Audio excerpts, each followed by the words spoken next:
2008 ഞാൻ കണ്ണൂർ ജില്ലയിലെ തളിപ്പറമ്പ് DYSP ആയിരുന്നു. ആ സമയത്തുണ്ടായൊരു ലോ ആൻഡ് ഓർഡർ ഇഷ്യൂ ആണ് ഷെയർ ചെയ്യുന്നത്. അപ്പോൾ അന്ന് ഒരു ദിവസം തളിപ്പറമ്പ് ടൗണിൽ ഇന്ത്യൻ യൂണിയൻ മുസ്ലിം ലീഗിൻ്റെ ഒരു പ്രതിഷേധ യോഗം നടന്നുകൊണ്ടിരിക്കുക. എന്തിനെതിരായിട്ടുള്ള പ്രതിഷേധമൊന്നും എനിക്ക് ഓർമ്മയില്ല.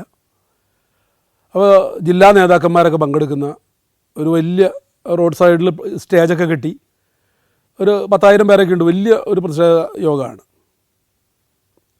അത് നടന്നുകൊണ്ടിരിക്കുമ്പോൾ സമൻസ് നടത്തുന്ന പോലീസുകാരൻ വന്നിട്ട് പറഞ്ഞു, സാറേ നമുക്ക് ഒരു വാറണ്ടുള്ളൊരു പ്രതി അവിടെ സ്റ്റേജിലിരിപ്പുണ്ട്. അത് നിമിഷ നേരം കൊണ്ട് CPM നേതാക്കന്മാരുടെ ഇടയിലെത്തി. അപ്പോൾ CPMനെ സംബന്ധിച്ചിടത്തോളം ഒരു ഉരുക്കുകോട്ട എന്ന് പറയുന്ന പോലെ ഒരു സ്ഥലമാണ് തളിപ്പറമ്പ്. എന്നാൽ അതേ സമയത്ത് തന്നെ ലീഗിനും നല്ല മാർക്കറ്റ് അടക്കമുള്ള ഏരിയകളൊക്കെ മൊത്തം അവർക്ക് നല്ല ഒരു ശക്തിയുള്ള സ്ഥലമാണ്. പക്ഷെ കാര്യമായിട്ട് ഉള്ള സംഘർഷങ്ങളൊന്നും ഉണ്ടാവാറില്ല എന്ന് മാത്രം. ഞാനുള്ള സമയത്ത് ഉണ്ടായിട്ടില്ല എന്ന് ഞാൻ അവർക്ക് പറയുന്നുള്ളൂ. അപ്പോൾ അവരും വിളിച്ചു, ലോക്കൽ സെക്രട്ടറി വിളിച്ചു. അവിടെ ലോക്കൽ സെക്രട്ടറിക്ക് വിളിക്കാമെന്ന് പറഞ്ഞാൽ അത്യാവശ്യം അവിടുത്തെ സമന്വയ നേതാവ് അവരവരേക്ക് വിളിക്കുള്ളൂ സ്റ്റേഷനിലേക്കൊക്കെ, അത് മതി. അപ്പോൾ അവരെ ആവശ്യത്രയാണ്, സ്റ്റേജിൽ നിന്ന് അയാളെ അറസ്റ്റ് ചെയ്യണം.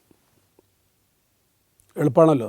തളിപ്പറമ്പ് ടൗണിൽ 10,000-ഓളം ലീഗുകാർ നിൽക്കുന്ന പങ്കെടുക്കുന്ന ഒരു യോഗത്തിൻ്റെ സ്റ്റേജിൽ നിന്ന് പോലീസ് പോയിട്ട് ഒരു വാറണ്ടിൽ പ്രതിയെ അറസ്റ്റ് ചെയ്താലുണ്ടാകുന്ന അതിൻ്റെ കോൺസിക്വൻസ് എന്തായിരിക്കുന്നു, ഡയർ കോൺസിക്വൻസ് എന്താണെന്ന് ഓർക്കാവുന്നേ ഉള്ളൂ. അപ്പോൾ എന്ത് വേണം?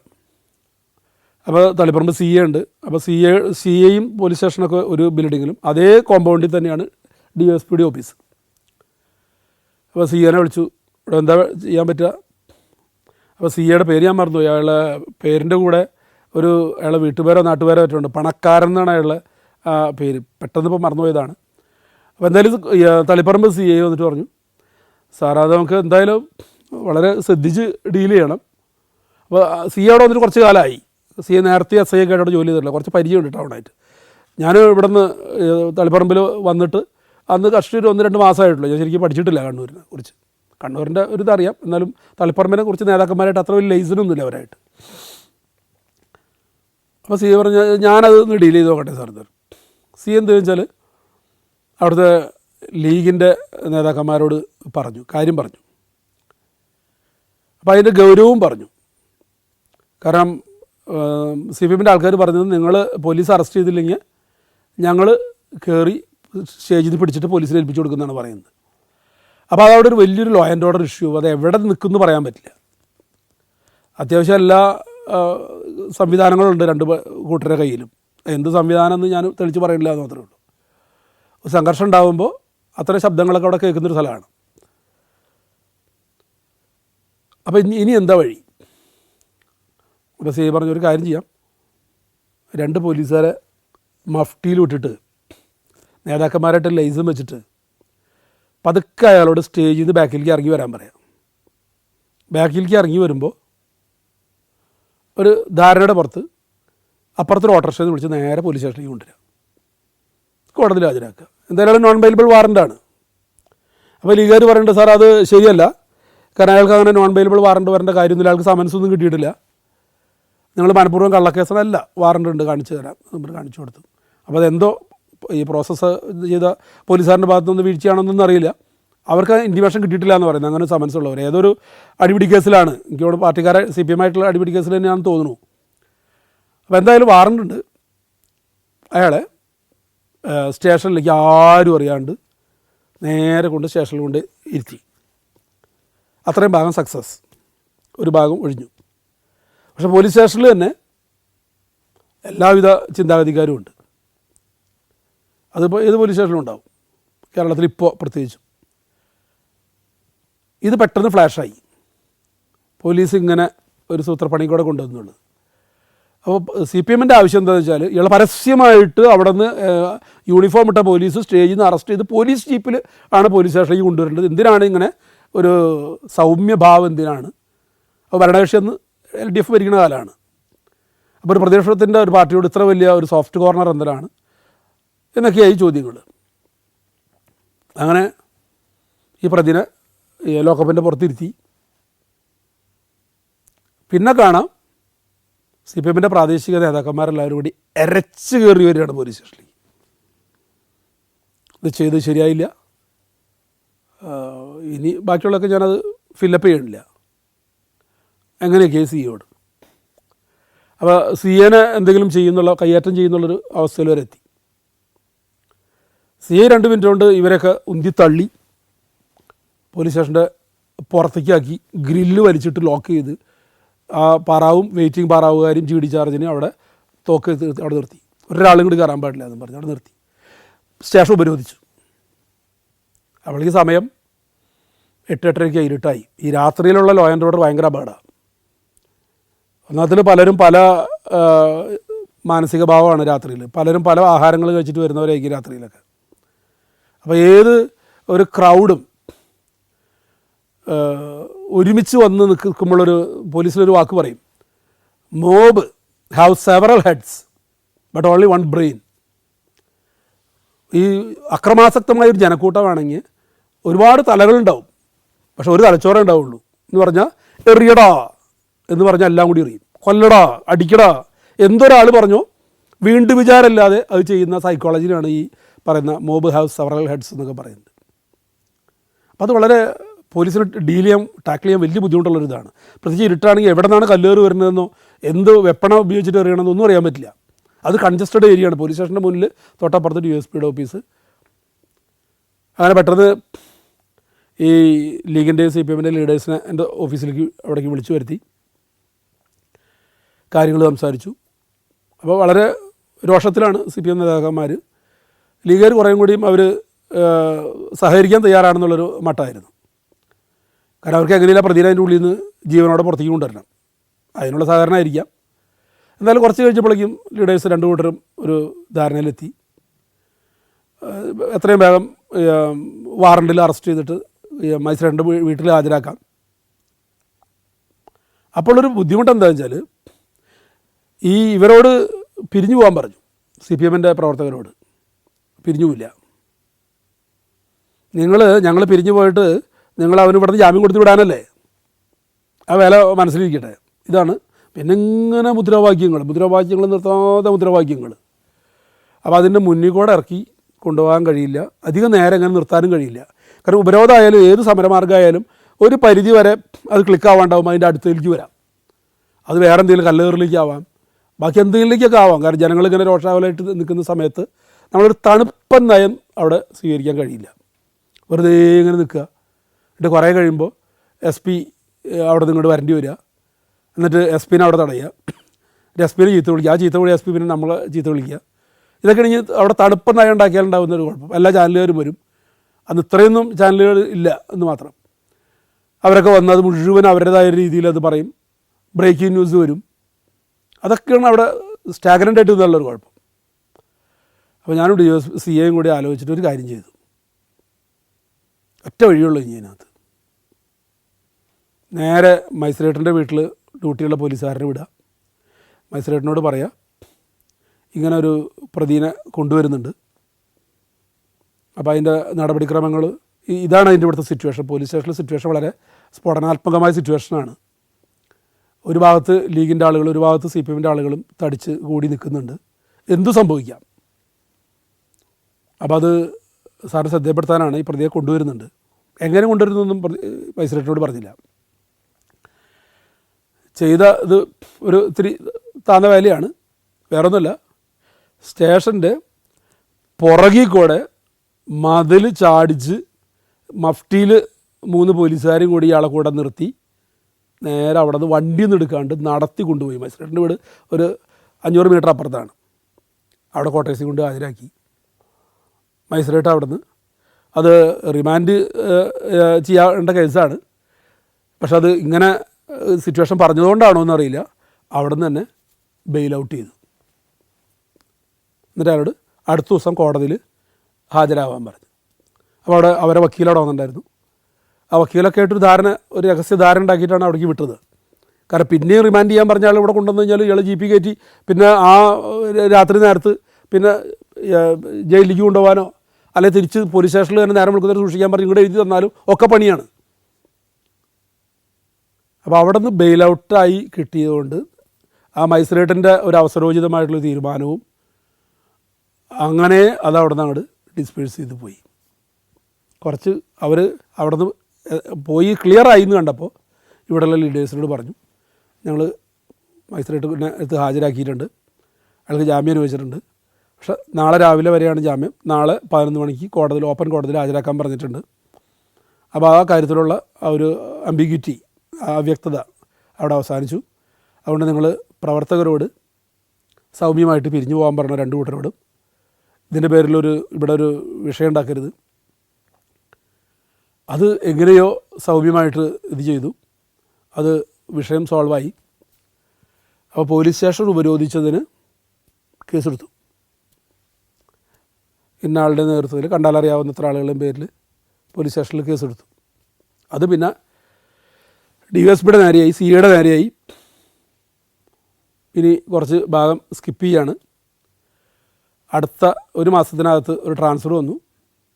ശരിക്കും പറഞ്ഞാൽ ഞാൻ കോഴിക്കോട് അസിസ്റ്റൻറ്റ് പോലീസ് കമ്മീഷണറായി ട്രാഫിക്കിൻ്റെ യൂണിറ്റായിട്ട് എന്നെ ട്രാൻസ്ഫർ ചെയ്തു. അപ്പോൾ കോഴിക്കോട് എനിക്ക് എന്നും ഞാൻ 4-5 വർഷം കോഴിക്കോട് ACP ആയിട്ട് വർക്ക് ചെയ്തിട്ടുള്ളതാണ്. എനിക്ക് ഏറ്റവും ഇഷ്ടമുള്ളൊരു ജോലി ചെയ്യാൻ പോലീസിന് ജോലി ചെയ്യാൻ ഏറ്റവും എന്താ പറയുക സുഖമെന്നോ കംഫർട്ടെന്നോ ആയിട്ടുള്ളൊരു സിറ്റിയാണ് കോഴിക്കോട് സിറ്റി. കാരണം നന്മ നിറഞ്ഞ കുറേ ആളുകൾ അവിടെ ഡ്യൂട്ടി ചെയ്യാനായാലും ലോ ആൻഡ് ഓർഡർ ആയാലും എന്തിനും അതിൻ്റേതായിട്ടുള്ളൊരു രീതിയുണ്ട്. അപ്പോൾ വീണ്ടും മാനാഞ്ചിറ മൈതാനവും പോലീസ് ക്ലബ്ബും ഒക്കെയായി വീണ്ടും ഞാൻ എൻ്റെ ഒരു എന്താ പറയുക സർവീസ് ലൈഫ് തിരിച്ചു പിടിച്ചു എന്നാണ് ഞാൻ പറയാം. അങ്ങനെ കോഴിക്കോടേക്ക് വന്നു. Germany, Poland, Bosnia and Herzegovina, Kyrgyzstan. സഞ്ചാരം വോള്യം നമ്പർ 19 ഫുൾ HD-യിലുള്ള ഈ അപൂർവ ദൃശ്യയാത്രാ വിവരണ ശേഖരം സ്വന്തമാക്കാൻ സഞ്ചാരം എന്ന് SMS ചെയ്യൂ. ഫോൺ 9995444222. അപ്പോൾ മണ്ണുത്തി ടൗൺ ഒരു സന്ധ്യ നേരം, ഒരു 7-7:30 സമയം, നല്ല ക്രൗഡഡാണ്, ഒരുപാട് ആൾക്കാരുണ്ട്. കാരണം ടാക്സി സ്റ്റാൻഡുണ്ട്, ഓട്ടോറിക്ഷ സ്റ്റാൻഡുണ്ട്. അപ്പോൾ അത് ഒരു 4 കൂടിയ കവലയും കൂടിയാണ്. അപ്പോൾ അവിടെ ഒരു വേണു എന്ന് പറയുന്ന ഒരാൾ ഒരു കൂൾ ഡ്രിങ്ക്സ് കട നടത്തുന്നുണ്ട്. അപ്പോൾ ഈ വേണുവിനെ ലക്ഷ്യമാക്കിയിട്ട് അവനെ കൊല്ലുന്നതിന് വേണ്ടിയിട്ട് വേണുവിൻ്റെ ഭാര്യയുടെ സഹോദരൻ അവിടെ വന്ന് അതിൻ്റെ എയിം എടുക്കുകയാണ്, എങ്ങനെയൊക്കെയാണെന്നൊക്കെ അവിടെ വാച്ച് ചെയ്യുകയാണ്. അപ്പോൾ ഈ സഹോദരൻ എന്ന് പറഞ്ഞ ഒരു 10-21 വയസ്സേ ഉള്ളൂ, ഒരു ചെറിയ പയ്യൻ്റെ ലുക്കൊക്കെ ഉള്ളൊരു പയ്യനാണ്. അപ്പോൾ വേണുവിനെ അങ്ങനെ കൊല്ലണമെന്ന് തോന്നാൻ കാര്യം ഈ പയ്യൻ്റെ മൂത്ത സഹോദരിയെ വിവാഹം ചെയ്തുള്ള ആളാണ് ഈ വേണു. പക്ഷെ പ്രത്യേകിച്ച് കാരണമൊന്നും പറയാതെ സഹോദരിയെ വീട്ടിൽ കൊണ്ടാക്കി. ഡൈവോഴ്സ് എന്നാൽ ഡൈവോഴ്സിനിട്ട് വേറെ കടലാസുകളൊന്നുമില്ല, അവിടെ വീട്ടിൽ കൊണ്ടാക്കി, അത്ര തന്നെ. അയാൾക്ക് വേണ്ട. അത് ഇയാൾക്ക് വേറെ ഏതെങ്കിലും പെൺവിഷയം ഉണ്ടായിട്ടുള്ളതാണോ അല്ലെങ്കിൽ ശ്രീധരൻ പോരാഞ്ഞിട്ടാണോ ഇതൊന്നും അനിയന് മനസ്സിലായിട്ടില്ല. എന്താ കാരണം എന്ന് പറഞ്ഞാൽ ഏത് നേരം ചേച്ചിരുന്ന് കരയുകയാണ്. വീട്ടുകാരും ഭയങ്കര സങ്കടത്തിലാണ്. അയാൾ അഹങ്കാരം, ആരും ചോദിക്കാനും പറയാനില്ല എന്നുള്ളതുകൊണ്ട് ഉള്ള ഒരു കുറച്ച് ഏജ് ഗ്യാപ്പുണ്ട് ഇവനും ചേച്ചിയൊക്കെ ആയിട്ട്. അപ്പോൾ ചേച്ചി ഇങ്ങനെ ഇരിക്കുന്ന കണ്ടിട്ട് ഇവന് ഭയങ്കര സങ്കടമായി, എന്തെങ്കിലും ഭയങ്കര ദേഷ്യമായി, എന്തെങ്കിലും ചെയ്യണം എന്ന് തോന്നി. അങ്ങനെ കുറേ നാളിങ്ങനെ ആലോചിച്ചിരുന്ന് അങ്ങനെ തൃശ്ശൂർ പൂരം വന്നപ്പോൾ പൂരത്തിൻ്റെ അവിടെ നിന്ന് ഒരു കത്തി വാങ്ങിച്ചു. കാരണം വേണു എന്ന് പറഞ്ഞാൽ ഒരു 10-40 വയസ്സോളം പ്രായമുണ്ട്, അത്യാവശ്യം ആരോഗ്യമുള്ള ഒരാളാണ്. അപ്പോൾ ഇവൻ ഒറ്റയ്ക്ക് പോയിട്ട് അയാളെ എന്തെങ്കിലും ചെയ്യാനുള്ള ഒരു ആരോഗ്യമില്ല. അങ്ങനെ കത്തിയൊക്കെ വാങ്ങിച്ച് റെഡിയാക്കി പല പ്രാവശ്യം ഇവിടെ വന്ന് നോക്കി. അപ്പോൾ ഈ കൂൾ ഡ്രിങ്ക്സ് കട എന്ന് പറഞ്ഞാൽ ടൗണിലുള്ള കടയാണ്. അപ്പോൾ ഇവനതിൻ്റെ കുറച്ച് അകലെ മാറി നോക്കി എപ്പോഴാണ് കട അടയ്ക്കുക, കട അടയ്ക്കുന്ന സമയത്ത് ഏതാണ്ട് എത്ര പേരുണ്ടാവും, എവിടെ നിന്നാലാണ് അയാളെ മറപറ്റി എവിടെ മാറി നിൽക്കാൻ പറ്റുക, ഇതൊക്കെ പ്ലാനിങ് ചെയ്ത് കുറേ ദിവസത്തെ പ്ലാനിങ്ങിന് ശേഷം ഒരു സന്ധ്യയ്ക്ക് അവിടെ എത്തി. അവൻ അവിടെ ഒരു പ്ലാവൊക്കെ ഉണ്ട്, അതിൻ്റെയൊക്കെ അപ്പുറത്ത് മാറി നിന്നു. അപ്പോൾ പെട്ടെന്ന് അവിടെ ഒരു ആഹ്ലാദ പ്രകടനം വന്നു, പടക്കമൊക്കെ പിടിച്ചിട്ടുള്ള ആഹ്ലാദ പ്രകടനം. അതൊന്നും തീരെ പ്രതീക്ഷിക്കാത്തവൻ്റെ കണക്കൂട്ടലില്ല അത്. അപ്പോൾ സ്വാഭാവികമായിട്ട് ഇവനെ എവിടെയെങ്കിലും ഒതുങ്ങി മാറി നിൽക്കണം. അപ്പോൾ അവൻ ഈ വേണുവിൻ്റെ ശ്രദ്ധയിൽ പെടും. അവൻ അപ്പം തോന്നിയൊരു ബുദ്ധി, ഈ പിന്നീട് അവൻ പറഞ്ഞ വെളിപ്പെടുത്തിയ കാര്യങ്ങൾ ഞാൻ അഡ്വാൻസ് പറയുന്നത് മാത്രമേ ഉള്ളൂ. അപ്പോൾ അവൻ്റെ ബുദ്ധിയിൽ തോന്നിയ കാര്യം എന്താ വെച്ചാൽ ആ ജാഥയുടെ കൂടെയാണ് ചേരുക. കൊല്ലാൻ വേണ്ടി കത്തിയേറ്റ് വന്നിട്ടുള്ളവനാണ്. അന്ന് ഈ പി ജോർജ് മാഷാണ് ഒല്ലൂർ MLA, മന്ത്രിയൊക്കെയാണ്. അപ്പോൾ അദ്ദേഹത്തിൻ്റെ പാർട്ടിപ്പെട്ട ആൾക്കാരാണ് അവിടെ പ്രകടനം നടത്തിക്കൊണ്ടിരിക്കുന്നത്. അപ്പോൾ അവരത് പടക്കമൊക്കെ മേടിച്ച് സൈഡിൽ കൂടെയൊക്കെ ഒന്നും അറിയാത്ത പോലെയൊക്കെ ഇരുട്ടിലൂടെ അതൊക്കെ പൊട്ടിച്ച് അവിടെയൊക്കെ നടന്ന് അങ്ങനെ ആ പ്രകടനമൊക്കെ പിരിഞ്ഞു പോയപ്പോൾ കുറച്ചകലം മാറി നിന്ന് അപ്പോൾ ഇയാൾ കട അടയ്ക്കാൻ തുടങ്ങി. വേണു കട അടയ്ക്കാൻ തുടങ്ങി. അപ്പോൾ അടയ്ക്കുന്നതിൻ്റെ ഭാഗമായിട്ട് ഈ ഗ്ലാസ് മറ്റതൊക്കെ കഴുകാനായിട്ട് ഈ കടയുടെ മുൻവശം റോഡിൻ്റെ സൈഡിൽ കൊണ്ടുവന്നിട്ട് അയാൾ ഇങ്ങനെ കഴുകുകയാണ്, ഗ്ലാസ്സൊക്കെ കഴുകുകയാണ്. അപ്പോൾ അയാളെ ശ്രദ്ധ മുഴുവനും ആ ഗ്ലാസ് കഴുകുന്ന ആ ഇതിലാണ്. അത് കഴിഞ്ഞ് ആൾ കട അടയ്ക്കുക, അങ്ങനെ പോകുക. അപ്പോൾ ഒരു 8 മണിയോളമായിട്ടുണ്ട്. അപ്പോൾ ആൾക്ക് കൂട്ടൊക്കെ കുറച്ച് കുറഞ്ഞു. അവൻ വേറൊന്നും ആലോചിച്ചില്ല, നേരെ അടുത്ത് ചെന്ന് കത്തിയെടുത്ത് തുരുതുരാന്ന് കുത്തി കഴുത്തിൽ, നെഞ്ചിൽ, വയറ്റിൽ ഒരു ഒച്ചയും ബഹളം ഉണ്ടാക്കിക്കൊണ്ട് അവനെ കൊണ്ടാവുന്ന രീതിയിൽ കുത്തി മലത്തി അവിടെ ഇട്ടു. ആൾക്കാർ ഓടി വന്നപ്പോഴേക്കും അവൻ ഓടി അങ്ങനെ ഹൈവേയുടെ ആ സൈഡിൽ കൂടെ റോട്ടിൽ കൂടെ ഓടുന്ന ഓട്ടത്തിൽ കത്തി ആ കാനയിലേക്ക് വലിച്ചെറിഞ്ഞു. ആൾക്കാർ ഓടിച്ചിട്ട് അവനെ വട്ടം കയറി പിടിച്ചു, പോലീസ് സ്റ്റേഷനിൽ കൊണ്ടുവന്ന് ഹാജരാക്കി. വേഗം അയാളെ ആശുപത്രിക്ക് കൊണ്ട് ആക്കി. ആശുപത്രിയിൽ എത്തിയപ്പോഴേക്കും മരണം സ്ഥിരീകരിച്ചു. പിന്നെ ഈ കേസിൻ്റെ അന്വേഷണമാണ്. ഇതൊരു സാധാരണ ഒരു കൊലപാതകം, ഒരു സഹോദരി ഭർത്താവിനെ കൊന്നു. അപ്പോൾ ഇതിനകത്തൊരു നിയമപരമായിട്ടുള്ള ഒരു വിഷയം എന്താണെന്ന് വെച്ചാൽ ഈ വലിച്ചെറിഞ്ഞ് കളഞ്ഞ ആ കത്തി, blood stained knife, original knife കത്തി, അത് നാട്ടുകാരാണ് തപ്പിപ്പിടിച്ച് പോലീസ് സ്റ്റേഷനിൽ കൊണ്ടുവരുന്നത് രാത്രിയിൽ തന്നെ. അതാണ് അതിന് സത്യം. നാട്ടുകാർ ഇത് പ്രതിനെ കൊണ്ടുവന്നു, പിന്നാലെ കത്തി കൊണ്ടുവന്നു. ഇത്രയും നാട്ടുകാർക്ക് അറിയുള്ളൂ. പിറ്റേ ദിവസം ഇവനെ അറസ്റ്റ് കഴിഞ്ഞ് ഇവന് അതിൽ പ്രധാന ഒരു കാര്യമാണ് ഈ വെപ്പൺ, ആയുധം, കുത്താനുപയോഗിച്ച ആയുധം. അപ്പോൾ കത്തി ഓൾറെഡി നമ്മുടെ കയ്യിലുണ്ട്, കസ്റ്റഡിയിലുണ്ട്. അതുപോലെ തന്നെ എഴുതി കോടതി കൊടുത്തു കഴിഞ്ഞാൽ കോടതിയുടെ പടിക്കെത്തുമ്പോഴേക്കും പ്രതിനെ പറഞ്ഞു വിടും. അതാണ് ഈ നാട്ടിൽ നിലവിലുള്ള തെളിവ് നിയമം. നമ്മൾ സത്യമായിട്ട് എഴുതുകയാണെങ്കിൽ ഇന്ന നാട്ടുകാരായിട്ടുള്ള ഇന്ന ഡ്രൈവേഴ്സ്, ഇന്ന ആളുകൾ ഈ സമയത്ത് ഹാജരാക്കി തന്നു കത്തി. അപ്പോൾ ആ സമയത്ത് FIR പോലും ഇട്ടിട്ടില്ല. FIR ഇടുന്നതിന് മുമ്പ് തന്നെ കേസിലേക്ക് ആവശ്യമായിട്ടുള്ള എവിഡൻസുകൾ എങ്ങനെ എടുക്കുക? ഒരിക്കലും എടുക്കാൻ പറ്റില്ല. അപ്പോൾ ഒരാളുടെ സ്റ്റേറ്റ്മെൻ്റ് എടുത്ത് FIR എടുത്ത് പിന്നെ രാത്രി വേറെ മാസറും കാര്യങ്ങളൊന്നുമില്ല. പോലീസ് ചെയ്യുന്നത് ഇങ്ങനെയാണ്. പിറ്റേ ദിവസം പ്രതി അറസ്റ്റ് ചെയ്യുന്നു. പ്രതിയുടെ കുറ്റസമ്മത മൊഴിയിൽ അയാൾ പറയുകയാണ്, എന്നെ കൂട്ടിക്കൊണ്ടുപോയാൽ കത്തി എടുത്ത് ഹാജരാക്കി തരാം. അപ്പോൾ പ്രതിയുടെ കുറ്റസമ്മത മൊഴിയിൽ കുത്താൻ ഉപയോഗിച്ച കത്തി എന്നുള്ളതിന് പകരം, അല്ല, കത്തി എടുത്ത് ഹാജരാക്കി തരാം എന്നുള്ളതിന് പകരം കുത്താൻ ഉപയോഗിച്ച കത്തി എന്ന് എഴുതി കഴിഞ്ഞാൽ ആ കൺഫഷൻ തന്നെ നിയമവിരുദ്ധമായി, തെളിവായിട്ട് സ്വീകരിക്കില്ല എന്ന് പറഞ്ഞു. ഇത് ജനറൽ പബ്ലിക്കിനൊന്നും അറിയില്ല. എത്ര വിദ്യാഭ്യാസം കാര്യങ്ങളുണ്ടെന്ന് പറയുന്നത് നമ്മുടെ മലയാളിക്കും അറിയില്ല. ഈ ചെറിയ ചെറിയ ചെറിയ രീതിയിലുള്ള ഒമിഷൻസ് പോലും അത് നമ്മൾ ഫാബ്രിക്കേറ്റ് ചെയ്യുന്നതാണ്. വാസ്തവത്തിൽ ഈ എവിഡൻസ് നമ്മൾ പോലീസ് ഫാബ്രിക്കേറ്റ് ചെയ്യുന്നതാണ്, കൃത്യമായിട്ട് ഉണ്ടാക്കുന്നതാണ്. ഈ വാചകങ്ങളിലൊക്കെ ഉണ്ടാക്കുന്നതാണ്. തലേദിവസം കൊണ്ടുവന്ന ഒരു കത്തി പിറ്റേ ദിവസം നമ്മൾ അയാളുടെ കുറ്റസമ്മത മൊഴിയായിട്ട് ഒരു മൊഴിയും കോടതി സ്വീകരിക്കില്ല. കാരണം പ്രതിനെ കൊണ്ട് നമ്മൾ പറയിപ്പിക്കുകയാണെന്ന് പറയാം.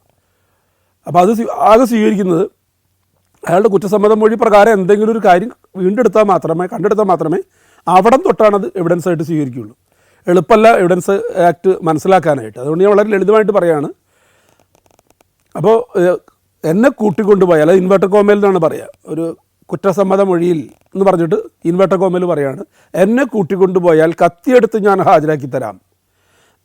ഇത്രയും എക്സ്ട്രാക്ട് ഓഫ് കൺഫെഷൻ എന്ന് പറഞ്ഞ് ഇൻവെർട്ടർ കോമയിലൊക്കെ എഴുതിയിട്ട് ആ പ്രതിയെ കൊണ്ട് ഈ പ്രതി ആനയിച്ച പ്രകാരം പോയി അവിടെ നിന്ന് പ്രതി എടുത്ത് ഹാജരാക്കി തന്ന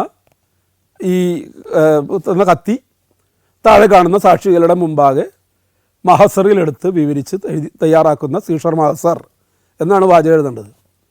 ഇത് ഫുൾ ഫാബ്രിക്കേറ്റഡ് ആണ്. എല്ലാ മിക്കവാറും കേസുകളിലൊക്കെ ഇത്തരത്തിലൊന്ന് ട്വിസ്റ്റ് ചെയ്ത് എഴുതേണ്ടി വരും. അപ്പോൾ ആ രീതിയിൽ അതും അതിലെഴുതി. അതിൻ്റെ അന്വേഷണം സി ആയിരുന്നു. അപ്പോൾ സി അങ്ങനെയാണ് എഴുതി. അങ്ങനെ പ്രതിനെ റിമാൻഡ് റിപ്പോർട്ട് സഹിതം കോടതിയിൽ ഹാജരാക്കി. കോടതി റിമാൻഡ് ചെയ്തു. പക്ഷേ പിന്നീട് അതിൻ്റെ വിചാരണ വന്നപ്പോൾ പ്രതി വെറുതെ വിട്ടു. അപ്പോൾ ആ വെറുതെ വിടുന്ന ആ ജഡ്ജ്മെൻറ്റിൽ ആരോപിക്കുന്ന അല്ലെങ്കിൽ അതിനകത്ത് പറയുന്ന കാര്യം എന്താണെന്ന് വെച്ചാൽ സംശയാതീതമായിട്ട് പ്രോസിക്യൂഷന് കേസ് തെളിയിക്കാൻ കഴിഞ്ഞില്ല. അപ്പോൾ കോടതിയിൽ എന്താ സംഭവിച്ചതെന്ന് വെച്ചാൽ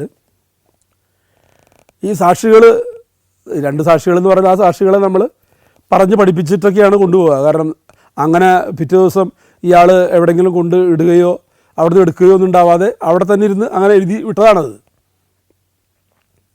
കോടതിയിൽ ചെന്നപ്പോൾ ഈ പ്രതിഭാഗം വക്കീൽ ചോദിച്ചപ്പോൾ തിരിച്ചു മറിച്ചൊക്കെ ചോദിച്ചപ്പോൾ തലേദിവസം ഞങ്ങൾ അവിടെ പോലീസ് സ്റ്റേഷനിൽ ഏൽപ്പിച്ച കത്തിയാന്ന് അവരിന്ന് വന്നു.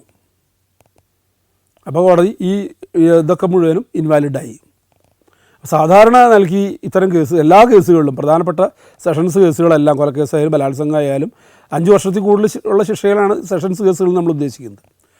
അത്തരം കേസുകളിലൊക്കെ ഈ ട്രയൽ തുടങ്ങുമ്പോൾ, കേസിൻ്റെ വിചാരണ തുടങ്ങുമ്പോൾ അതിൻ്റെ ഒരു മാസം മുമ്പ് തൊട്ടെങ്കിലും ഈ പ്രോസിക്യൂട്ടറും പബ്ലിക് പ്രോസിക്യൂട്ടറും അന്വേഷണ ഉദ്യോഗസ്ഥനും ഒപ്പം ഇരുന്ന് സാക്ഷികളെ പബ്ലിക് പ്രോസിക്യൂട്ടർ ഓഫീസിലേക്ക് വിളിച്ചു വരുത്തി അവരെ പഠിപ്പിക്കുകയാണ് ചെയ്യുക. എന്താണോ അവരെ എഴുതി വച്ചിരിക്കുന്ന മൊഴികൾ, അപ്പോൾ ആ ഇതുകൾ ഒരു ട്യൂഷൻ എടുത്ത് കൊടുക്കുന്ന പോലെ ഒക്കെയാണ് നമ്മൾ സാധാരണ നൽകി ഈ കോടതിയിലേക്ക് സാക്ഷികളെ പറഞ്ഞു വിടുക. കാരണം നിങ്ങൾ അപ്പോൾ എവിടെ നിന്ന് വരികയായിരുന്നു, അപ്പോൾ മറ്റാൾ എന്ത് ചെയ്യുമായിരുന്നു, അങ്ങനെ ചോദ്യം തിരിച്ചു മറിച്ചൊക്കെ ചോദിച്ച് പഠിപ്പിച്ച് എന്നിട്ടാണ് സാക്ഷി കൂട്ടിലേക്ക് കയറ്റി വിടുക. അല്ലാതെ ഈ മൊഴിയെടുത്ത് നേരെ സാക്ഷി കൂട്ടി പോയി കഴിഞ്ഞാൽ വെറുതെ ബബ്ബ പറയുള്ളൂ. എന്താ ചോദിച്ചതെന്ന് വെച്ചാൽ, കാരണം ജീവിതത്തിൽ ആദ്യമായിട്ടായിരിക്കും കോടതി പോകുന്നത് ഈ സാക്ഷി, ആദ്യമായിട്ട് ഈ കൂട്ടിൽ കയറി നിൽക്കുന്നത്.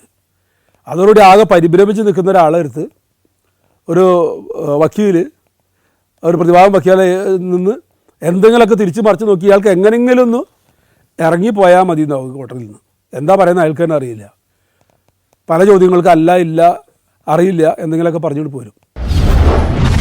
അപ്പോൾ SP എന്ത് ചെയ്യുന്നു വെച്ചാൽ ഒരു സ്പെഷ്യൽ ബ്രാഞ്ച് SI അയച്ചു അവിടെ ആക്ച്വലി എന്താണ് നടക്കുന്നതെന്ന്. കാരണം വയർലെസ്സിൽ വിളിച്ചിട്ട് നമുക്കൊന്നും കേൾക്കുന്നില്ല. കാരണം അവിടെ മേളത്തിൻ്റെ ഭയങ്കര ബഹളമാണ്, മൊബൈലില്ല. അപ്പോൾ വയർലെസ് കിട്ടാണ്ടായപ്പോൾ ഒരു സ്പെഷ്യൽ ബ്രാഞ്ച് SI ഈ സംഭവം എന്താണെന്ന് അറിയാൻ വേണ്ടി ഇവിടേക്ക് അയച്ചു. അവിടെ നിന്ന് തുടങ്ങുകയാണ് നമ്മുടെ